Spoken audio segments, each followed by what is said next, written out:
Christ above us, Christ below us, Christ before us, Christ behind us, Christ beside us, Christ with us. Amen. Amen. Please be seated.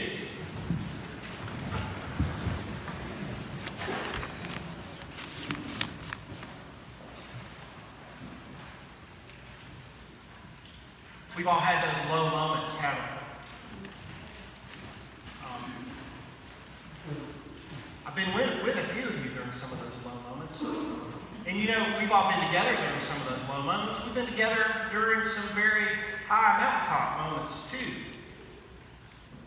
We have times in the valley of the shadow of death. We have times up on top of the mountain. And you know, I don't know if you've experienced this, but I sure have. Especially over the last year, I've been discerning the next part of my call at God's church.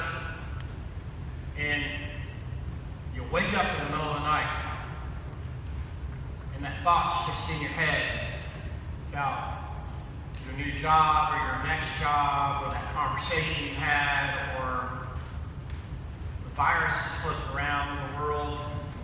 We wake ourselves up with all kinds of anxieties and worries. And I don't know about you, but one of the things I always try, and you know, a lot of times it works. It's like the song says, I have a little talk with Jesus, and it makes it right. Or I have a little talk with Patricia. That always makes it right. And Nicodemus has had such a moment.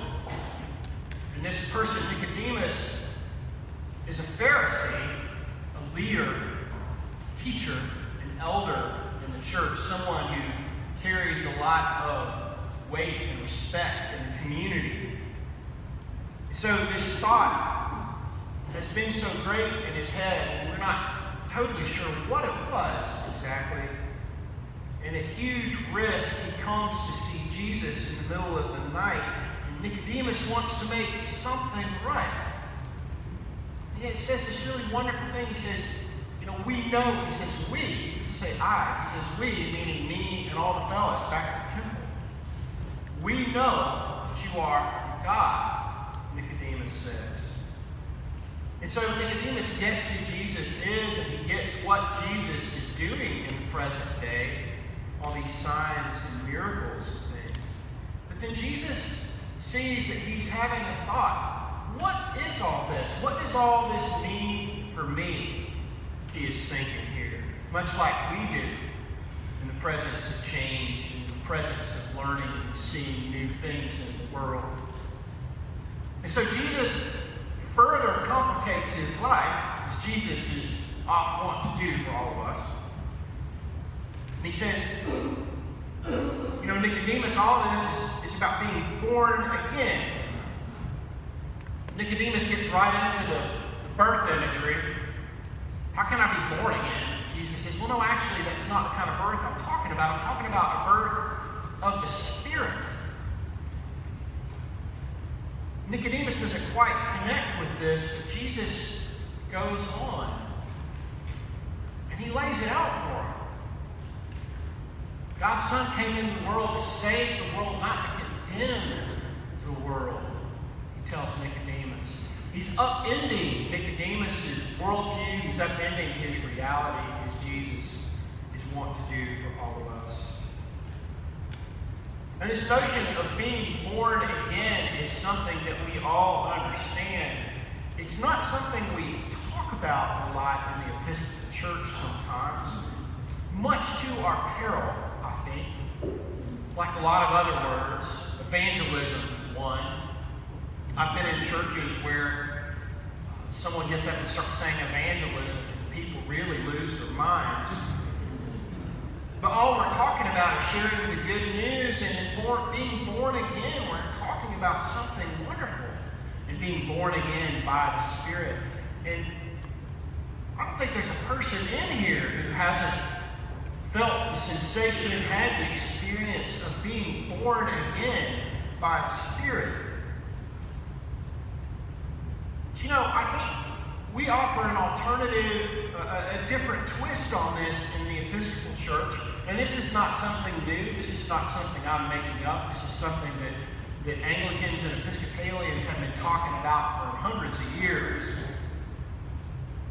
We talk about being born again not in a sense of being a one-time occurrence. And of course, we all have those one-time occurrences when we feel like God visits us, when the Holy Spirit blows through our soul and we feel changed, we feel different. We talk about being born again as being something in which we live, a reality in which we live, something that happens to us again and again and again in the church. There's a popular legend that one of the Anglican divines was cornered by, this was back in the 19th century, was cornered by a woman from the Salvation Army who said, "Sir, have you been saved?" And he said, "Madam, I was saved, I am being saved, and I will be saved." And that's kind of how we look at it.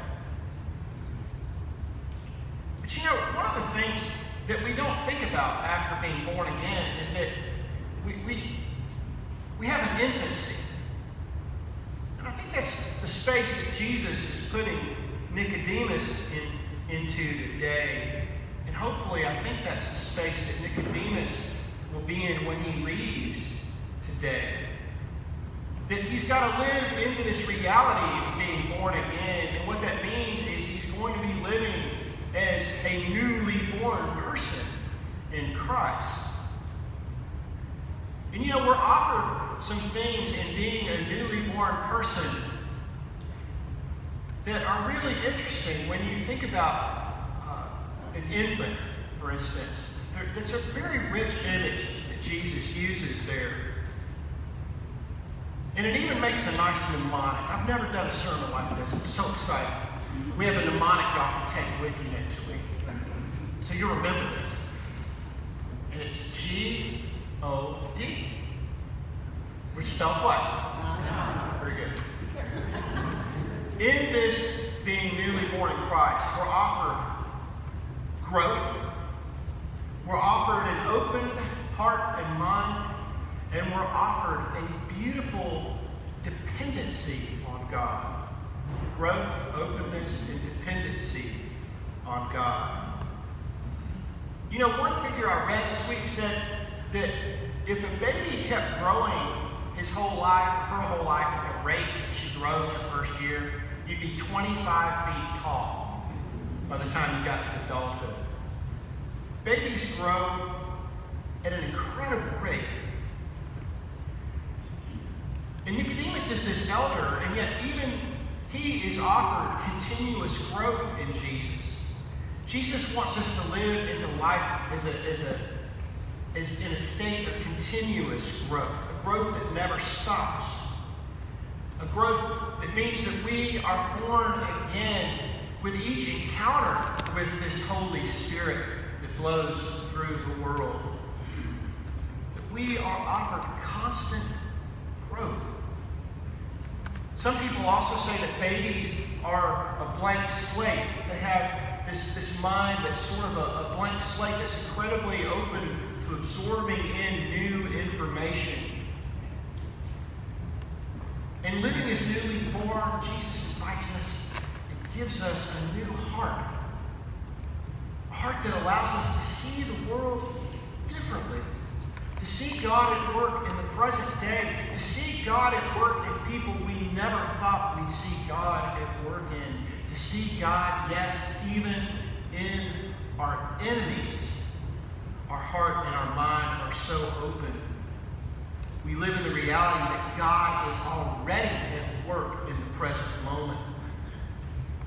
We are seeking a God with these open hearts and minds who wants us to find Him. And then finally, you know, we learn that we cannot live outside God's embrace in this. And then finally here, this dependency part is really hard for Americans, I think. We pride ourselves on our independence. But you know, being newly born means that we have to depend on those who care for us, especially God who cares for us, through anything and through everything.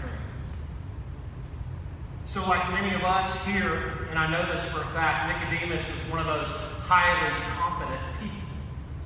Very informed, a leader, accomplished, probably even a poised person, probably someone that was listened to mightily by folks. And Jesus is saying to him, yes, even you, Nicodemus, need to recognize your dependence upon God. Our dependence upon God means that we are constantly asking God for help. I mean, if you think about it, and there's a lot of lifelong Episcopalians in this room, what was one of the first things that we said when we made promises for you and on your behalf? The first promise that was ever made for you involved dependency on God. We said, with God's help, I will. At your baptism.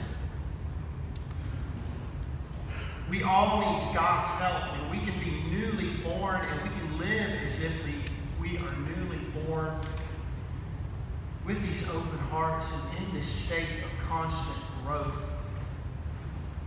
And we can live in the reality of being born again. This is especially good for us, good for all of us. Because like the song says, we can have a little talk with Jesus anytime, day or night, to make it right. And not only that, to remind us that we, born again and newly born, belong to a God who loves us and seeks us out. Amen.